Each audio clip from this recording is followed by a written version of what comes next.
स्वागत है। और 2 दिन बाद TRE 2.0 होने जा रहा है, तो उसके पहले हम लोग कुछ जानकारी लोगों को दे दें, खास करके आपके माध्यम से कैंडिडेट्स को जानकारी बहुत आवश्यक है। पहली बात कि हर बार की तरह 1 घंटा पूर्व सेंटर पर एंट्री बंद हो जाएगा। तो और इस बार हम लोग एंट्री के समय बायोमेट्रिक वेरिफिकेशन ज़्यादा स्ट्रिक्टली करेंगे, क्योंकि हम लोग का ये प्रयास है कि अगर कोई भी इम्पर्सनेशन, कोई भी मुन्ना भाई अगर हैं तो परीक्षा के दौरान ही हम लोग पकड़ लें। इसलिए हम लोग एंट्री के समय में ही काफ़ी सतर्कतापूर्वक उनकी बायोमेट्रिक चेकिंग की जाएगी। उसमें ज़्यादा समय लगना स्वाभाविक है, और इसलिए हम सबसे आपके माध्यम से सभी अभ्यर्थियों से अनुरोध करेंगे कि वो लोग पर्याप्त मार्जिन रखते हुए पहले ही पहुंच जाएं सेंटर पर और अपना जगह ले लें। दूसरा कि पिछले बार कैंडिडेट्स लोगों ने कई तरह की गलतियां किया था, जैसे रोल नंबर की गलती एक बहुत प्रमुख गलती थी, कोई 1 डिजिट छूट गया है। तो इस बार हम लोगों ने उनके एडमिट कार्ड में, आप लोग देख सकते हैं यहाँ पर, ये एडमिट कार्ड का एक नमूना है। ये एडमिट कार्ड में ही यहाँ पर बना हुआ है, उनको अपना रोल नंबर अपना रंगने के लिए।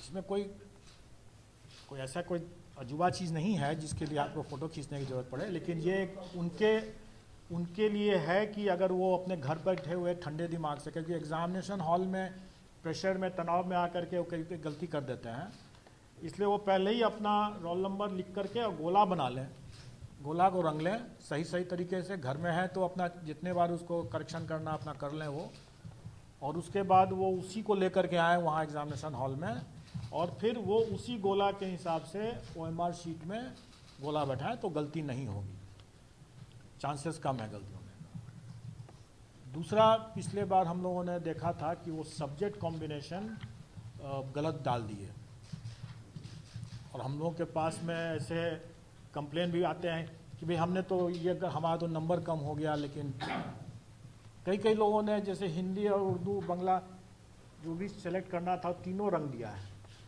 अब आप सुनते रहिए उसमें बैठ कर कि कौन सही है कौन गलत है, और उसके नेचुरली अगर उसका सिलेक्शन नहीं हुआ तो अब कंप्लेन का रोने लगने की स्थिति हो जाती है।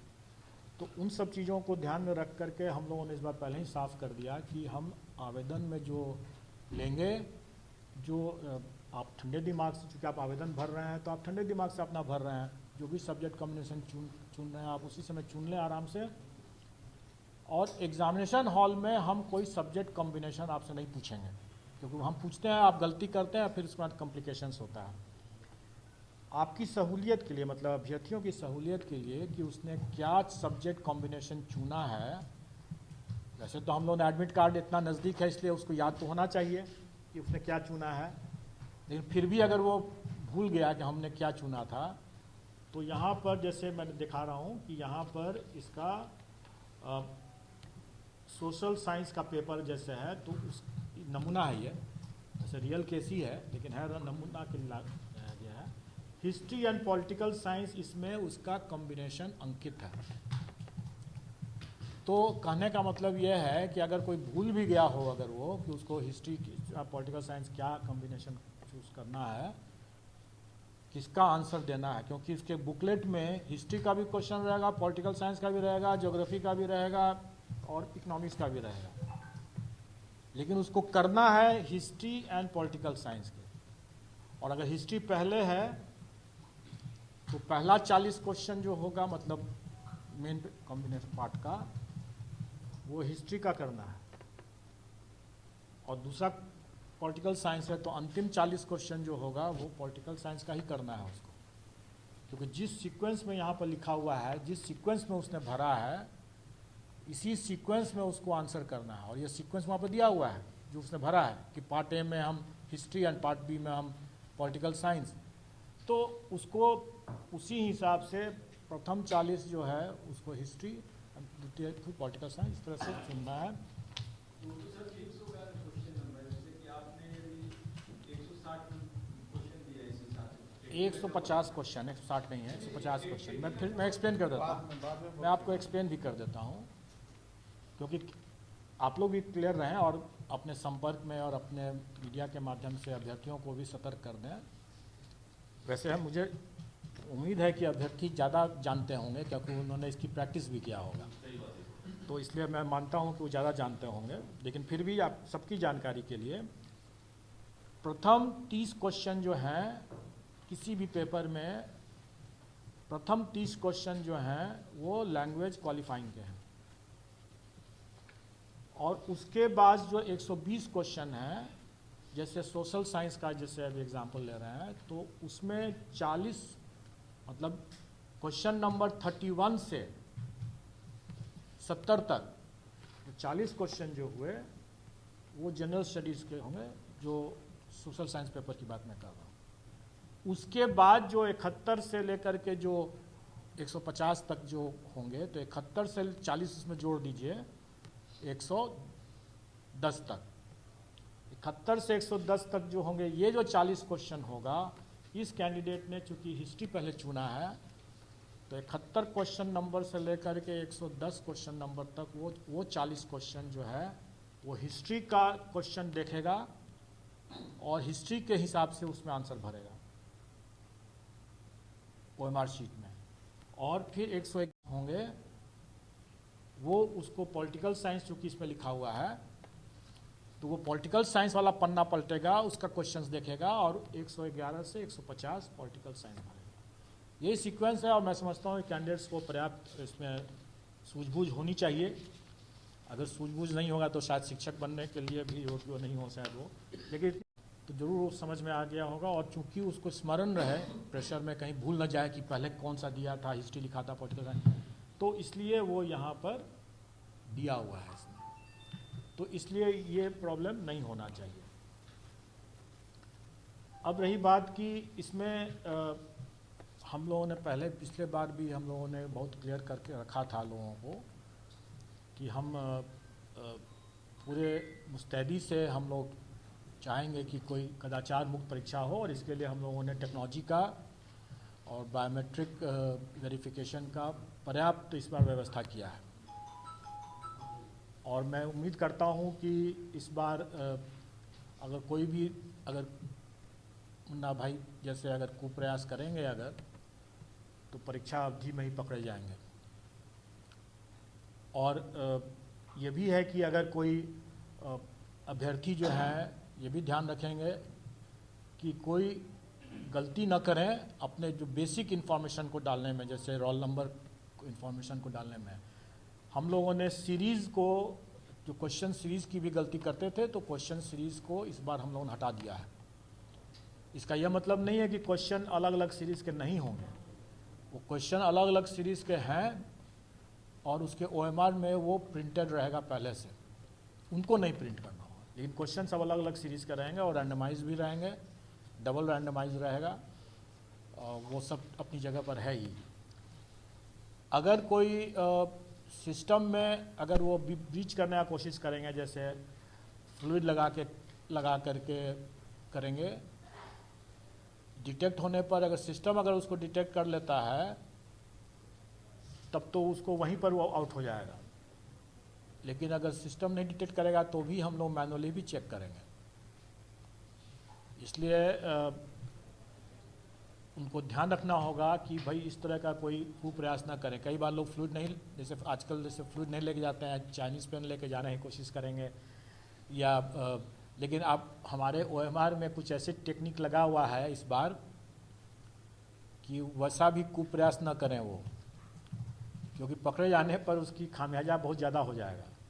और हम लोगों ने नेगेटिव मार्किंग नहीं रखा है, तो हम मान के चलते हैं कि थोड़ा बहुत तो वो लोग अपना अंदाज लगा ही सकते हैं। लेकिन इस तरह का कुप्रयास बिल्कुल ना करें कि नाखून से या ब्लेड से या फ्लूइड लगा करके या चाइनीज़ पेन से इरेज करने का कोशिश करेंगे, क्योंकि हम सबका मैनुअल चेकिंग करेंगे। जो सिस्टम से पकड़ लेगा, नहीं तो मैनुअल चेकिंग तो होना ही है, और इसमें कड़ी कार्रवाई हो जाएगी उस पर। इसलिए वो ऐसा प्रयास ना करें। और कई बार हम लोगों ने देखा है, बल्कि इस परीक्षा में तो उतना नहीं, लेकिन किसी दूसरी परीक्षा में हम लोगों ने देखा, बड़ा अफसोस भी हम लोगों को हुआ कि एक कैंडिडेट ने 8-9 क्वेश्चंस पर क्या किया कि उसको जैसे डाउट होता है कैंडिडेट्स को कोई आंसर पर, तो एक डॉट लगा दिया वहाँ पर। और बाद में उसने सही आंसर दिया है, लेकिन शुरू में अगर डाउट है तो वहाँ पर डॉट लगा दिया। OMR पर डॉट न लगाएं, क्योंकि वो उस कैंडिडेट के केस में हम लोग 8 से 9 क्वेश्चंस को हम लोगों ने हटा दिया।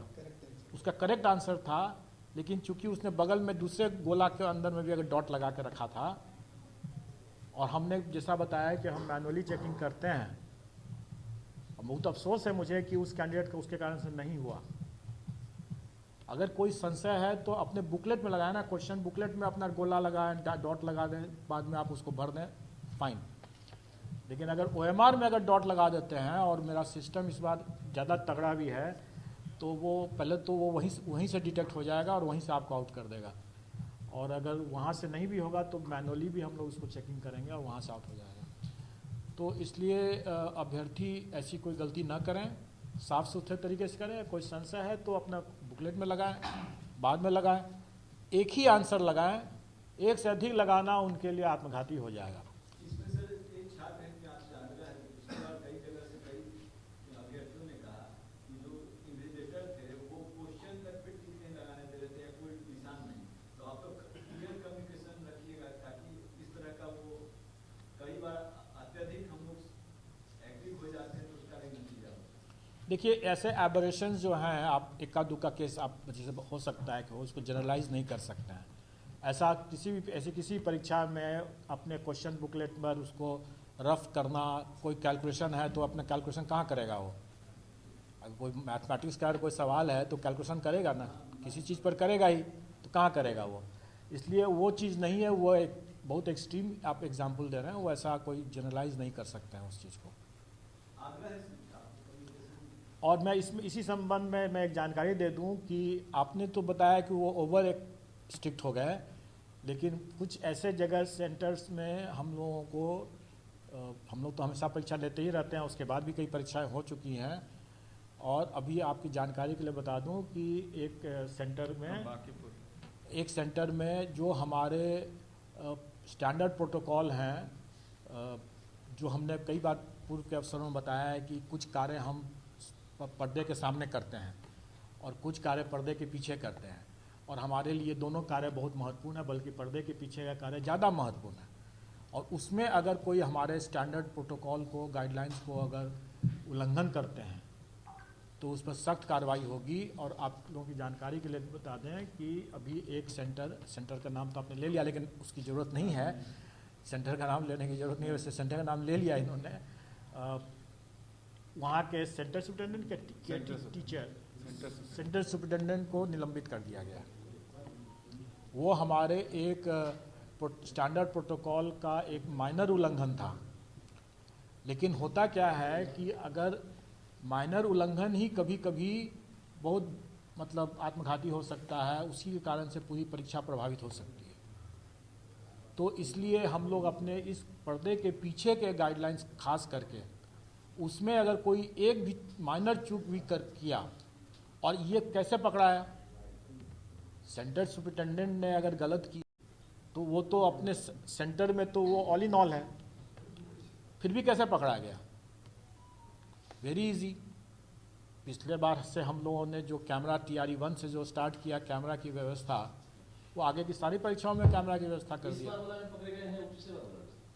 TRE 1 में नहीं पकड़े गए हैं, TRE 1 की बात नहीं है ये उसके बाद एक और परीक्षा हुई है, उस परीक्षा में उन्होंने लापरवाही बरता, हमारे जो स्टैंडर्ड प्रोटोकॉल हैं उस प्रोटोकॉल का उल्लंघन किया। वो छोटा परीक्षा ही था, लेकिन छोटी परीक्षा में ही अगर आप लापरवाही बरतते हैं तो ये एक बन जाता है, कभी वो बाहर जाता है। आप ब्रेक बिना लगाए वो चले जा रहे हैं, जब तक चले जा रहे हैं तब तक चले जा रहे हैं, और एक्सीडेंट होगा, हम तो ब्रेक ही नहीं लगाए थे, बाकी सब चीज़ तो ठीक ही चला रहे हैं, है ना। सेंटर का नाम बता देते हैं, आपके आदमी का नाम नहीं बताया जाएगा, वो that is not correct. Centre का नाम बता दें। Bankipur girls high school. तो इसलिए वहाँ मैं सभी आपके मीडिया के माध्यम से सभी सेंटर सुपरिटेंडेंट को भी आगाह करना चाहूँगा कि हम लोग इस बार और ज़ीरो टॉलरेंस पर काम करेंगे। ऐसा नहीं है कि TRE 1 में माइनर प्रोटोकॉल सही तरीके से नहीं जानकारी होने के कारण से भी हो सकता है, इग्नोरेंस से भी हो सकता है और लापरवाही से भी हो सकता है। All is well that ends well की जो कहावत है, तो सब कुछ अगर ठीक से रहा तब तो ठीक ही रहा। लेकिन आदमी अगर कोई इंश्योरेंस कराता है तो किस लिए कराता है? उस संभावना को देख कर ही कराता है ना। कमला नेहरू का 2 वीक्षक को हम लोग यहाँ से उसको कार्य मुक्त किए हैं, स्पष्टीकरण भी किए हैं। सर किसकी एग्जाम? हाँ, इसी एग्जाम। हाँ नहीं, TRE 1 के बाद। TRE 1 के बाद मैंने कहने का मतलब है कि जो पर्यवेक्षण हम लोग कर रहे हैं, जो हम लोग लगाए हैं, ऐसा नहीं है कि मुखौटा है। मेरे कहने में तो उस पर हम लोग एक्शन भी ले रहे हैं। TRE 1 के भी एक सेंटर को हम लोगों ने इस बार डिलिस्ट कर दिया। 2 सेंटर को डिलिस्ट कर दिया और उस पर शोकॉज ही पूछा गया है, इसलिए कि हम लोगों ने पाया कि इन्विजिलेशन जो है वो, आप लोग में से कुछ लोग हम समझते हैं कि कमांड एंड कंट्रोल रूम में उस समय होंगे भी, शायद आप लोग भी शायद देखे होंगे कि एक उस अभ्यर्थी पर हम लोग यहाँ से बार बार कह रहे हैं कि तुम उसको जाकर पकड़ो, दोनों बैठ करके आपस में बैठ करके मिलान करके लिख रहा है, और इन्विजिलेटर जाता था बार बार और उस जगह पर नहीं देख करके उसके दूसरे तरफ देखता रहता था। अच्छा सर, यहाँ से आप बोलते थे? यहाँ से हम लोग इंस्ट्रक्शन दिए हैं, फिर भी इन्विजिलेटर उस काम को नहीं कर रहा है, तब हम लोगों ने डिस्ट्रिक्ट मजिस्ट्रेट को वो पूरा वीडियो क्लिपिंग भेज दिया यहाँ से, और उस वीडियो क्लिपिंग फिर वहाँ से मजिस्ट्रेट लोग गए, उन दोनों अभ्यर्थियों को बाहर निकाला गया। वो तो खैर गए ही गए हैं, उस पूरे सेंटर को हम लोग ब्लैक लिस्ट कर दिए। जिला बता दीजिए। छपरा जिला है और दूसरा पटना जिला का। हाँ, उसको हटा दिया, अब नहीं ले रहे हैं उसको, ब्लैक लिस्ट कर दिया, सेंटर ब्लैक लिस्ट कर दिया हम लोगों ने कि भाई वहाँ पर एक इन्विजिलेटर बार बार हम लोग यहाँ से इंस्ट्रक्शन दे, हम लोग सब लोग देख रहे थे, आपके कुछ लोग साथी लोग होंगे उस समय कमांड एंड कंट्रोल रूम में। मैं इतनी बातें इसलिए बता रहा हूँ क्योंकि सभी कैमरा की नज़र में है, और इस बार हम लोगों ने कुछ अतिरिक्त कैमरा भी लगाया है, क्योंकि हमें जहाँ लगा कि जहाँ डार्क स्पॉट्स हैं उनको कवर करने के लिए हम लोगों ने बेहतर व्यवस्था करने के लिए किया।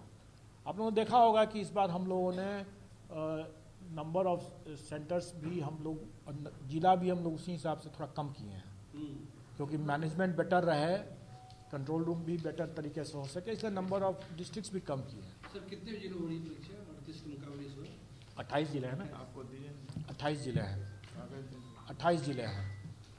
तो इस हम लोग सेंटर 660, वो आंकड़े मिल जाएंगे, वो आंकड़े तो मिल जाएंगे एग्जैक्टली क्या, अलग अलग दिन अलग अलग भी है, क्योंकि पहला दिन तो बहुत कम है, सिर्फ पटना में ही है, फिर 8 और 9 अलग अलग संख्या सबसे ज़्यादा है, फिर 14-15 कम है, तो इसीलिए वो अलग अलग दिन अलग अलग सेंटर्स हैं। मैक्सिमम हम समझते हैं 660 गया, 660 गया। डिटेल सब सेंटर्स बता दें, डिटेल सब सेंटर्स जो है पटना में जो है, अलग अलग टोटल बता दीजिए डेज वाइज। तो डेज वाइज बता देंगे। 7 नहीं, टोटल सभी मिला के हमारे पास है, ग्रैंड टोटल बताते हैं। पटना में 76 है, भोजपुर में 93 है, औरंगाबाद में 38 है, और बांका में डिस्ट्रिक्ट वाइज बताएंगे। हाँ, बांका में 34 है, बेगूसराय में 59 है, भागलपुर में 102 है, बक्सर में 16 है, दरभंगा में 100 है, ईस्ट चंपारण मोतिहारी में 34 है, गोपालगंज में 23 है, जहानाबाद में 29 है, कटिहार में 40 है, खगड़िया में 28 है, लखीसराय में 28 है, मधुबनी में 36 है, मुंगेर में 34 है, मुजफ्फरपुर में 169, और नालंदा में 71, नवादा में 36, पूर्णिया में 111, रोहतास में 49, सहरसा में 32, समस्तीपुर में 26, सारण में है 84, सीतामढ़ी में 29, सीवान में 41, वैशाली में 27, वेस्ट चंपारण में 29। टोटल इस तरह से डिफरेंट डेट का अगर ये जो है ये centre into days, centre into days करके सेंटर डेज है, सेंटर डेज है। मैं बता देता हूँ। आप टोटल देखिए, मैंने जैसे बताया कि अलग अलग दिन हमारे अलग अलग नंबर ऑफ सेंटर्स हैं। मैक्सिमम जो सेंटर्स गया है 9 तारीख को गया है वो 555 है।